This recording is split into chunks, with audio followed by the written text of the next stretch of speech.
Donation ভিত্তিক আসন ঘোষণা করেছে কিনা তা আর বুঝতে বাকি থাকে না। নমিনেশন বোর্ড গঠন করা তার তোয়াক্কা না করেই ইচ্ছে মতো প্রার্থী ঘোষণা করা হয়। যেখানে ত্যাগের মূল্যায়ন নাই, গুণের কদর নাই, সেইখানে ত্যাগী মানুষ এবং গুণী মানুষ কখনো জন্মাতে পারে না। নাসিরউদ্দিন পাটোয়ারি এনসিপির নেতা, উনাকে বিএনপি নমিনেশন দিয়েছিল এবং সেই নির্বাচনে ওনার কোনো অবস্থান ছিল না। আমরা সেখানে এবং কোটা সংস্কার আন্দোলনে ঢাকা বিশ্ববিদ্যালয়ে একটি হলে শুধু কমিটি হয়েছিল, সেই হলটা হয়েছে কবি জসিমউদ্দিন হল। সেই হলে আবাসিক শিক্ষার্থী ছিলাম আমি। গতকালের প্রার্থীদের ঘোষণা ছিল একটি হঠকারী কর্মকাণ্ড, যেখানে কেন্দ্রীয় কমিটির নেতৃবৃন্দের তেমন কোনো আলোচনা, মতামত সহ আঞ্চলিক গুরুত্বপূর্ণ নেতৃবৃন্দের সাথে কোনো প্রকার আলোচনা ছাড়াই প্রার্থীরা ঘোষণা করা হয়েছে। আমাদের গঠনতন্ত্র অনুযায়ী নমিনেশন বোর্ড গঠন করা তার তোয়াক্কা না করেই ইচ্ছে মতো প্রার্থী ঘোষণা করা হয়, যেটা ঘোষিত অধিকাংশ তৃণমূল নেতাকর্মীরা জানে। সুতরাং এই প্রার্থী ঘোষণার তীব্র নিন্দা এবং প্রতিবাদ জানাচ্ছি।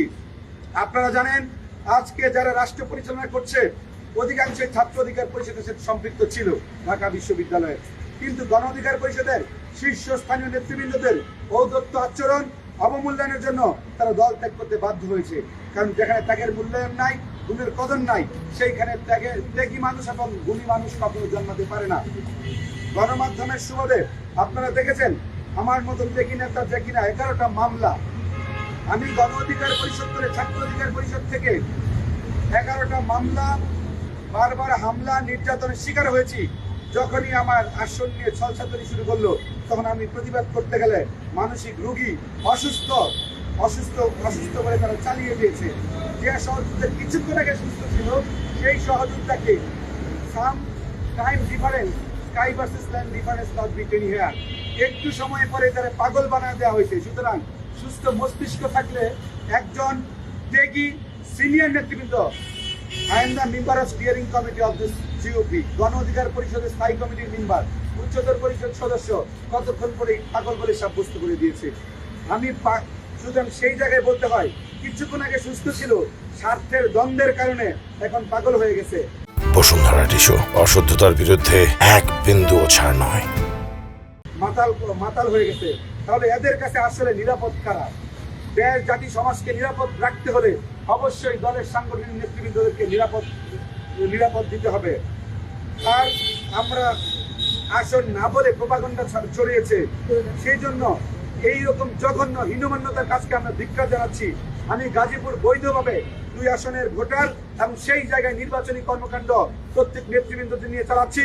হাজী মোবারক হোসেন সরকার, সাধারণ সম্পাদক মমিন হোসেন আকন্দ সহ সমগ্র নেতৃবৃন্দ সেই জায়গায় কর্মকাণ্ড করছে।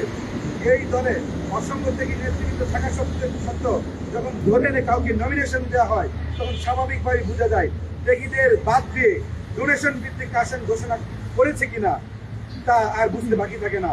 আর একটা মজার বিষয় হলো, আমরা গতকালকে আপনারা একটা বিষয় দেখেছেন, স্কাই সিটি রেস্টুরেন্টে বসে স্টিয়ারিং কমিটি মানে উচ্চতর পরিষদের নেতা আমাকে অব্যাহতি দিয়েছে। এটা সাংগঠনিকভাবে ভিত্তিহীন একটি কর্মকাণ্ড, মাতাল উন্মাদদের কর্মকাণ্ডের বাইরে কিছুই নয়।